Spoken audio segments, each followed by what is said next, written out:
ప్రార్థన. పరిశుద్ధుడు పరిశుద్ధుడు పరిశుద్ధుడు అయిన తండ్రి, స్తుతి వందనములు స్తోత్రములు. నీ కృప జీవము కంటే ఉత్తమము. నా పెదవులు నిన్ను స్తుతించును. మహోన్నతుడు అయిన తండ్రి, దివ్యమైన వాక్యం ద్వారా తృప్తిపరిచినందుకు స్తోత్రములు. తండ్రి, నీ కృప ఎంతో ఉన్నతమైనది.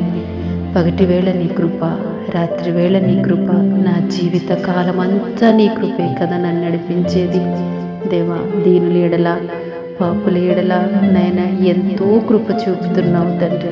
దేవా, నీ కృప జీవము కంటే ఉత్తమమైనదని నీ వాక్యము సెలవిచ్చుచున్నది ప్రభువా. నిజమే తండ్రి, నిరంతర నీ కృపలో మమ్మల్ని జ్ఞాపకం చేసుకుంటున్నారు ప్రభువా. నాయనా, ఇదిగో తండ్రి, అనుదినము నీ కృపను కలిగే నీ బిడలు మీ నామాన్ని స్తుతించుచున్నారు తండ్రి.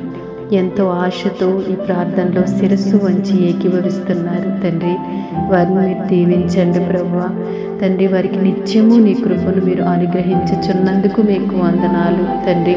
నిన్ను ప్రార్థించలేని క్షణాల్లో, మిమ్మల్ని పలకరించలేని క్షణాల్లో కూడా నాయనా వారికి మీ కృపనిస్తున్నారు. మీరంటే ఏంటో తెలియని ప్రజలకి కూడా మీ కృపనిస్తున్నారు ప్రభువా. తండ్రి, ఇంత గొప్ప దేవుణ్ణి మేము స్తుతించడం, ఆరాధించడం, అది మా జీవితాలకి ఎంతో భాగ్యమైనది. ఈ దినం మేము ప్రభువా ఈ ప్రార్థనలో ఏకీభవించామంటే అది మీ కృపే. ఈ దినం మేము ఆహారం తినగలుగుతున్నామంటే అది మీ కృపే. మేము క్షేమముగా ఉన్నామంటే దానికి గల కారణము కూడా మీ కృపే తండ్రి. తండ్రి, నీ కృపలో మమ్మల్ని రోజు జ్ఞాపకం చేసుకుంటున్నారు, ప్రతి క్షణం జ్ఞాపకం చేసుకుంటున్నారు తండ్రి. ఈ ప్రార్థనలో ఏకీభవించిన బిడ్డలందరినీ దీవించమని యేసు నామములో ప్రార్థిస్తున్నాము తండ్రి.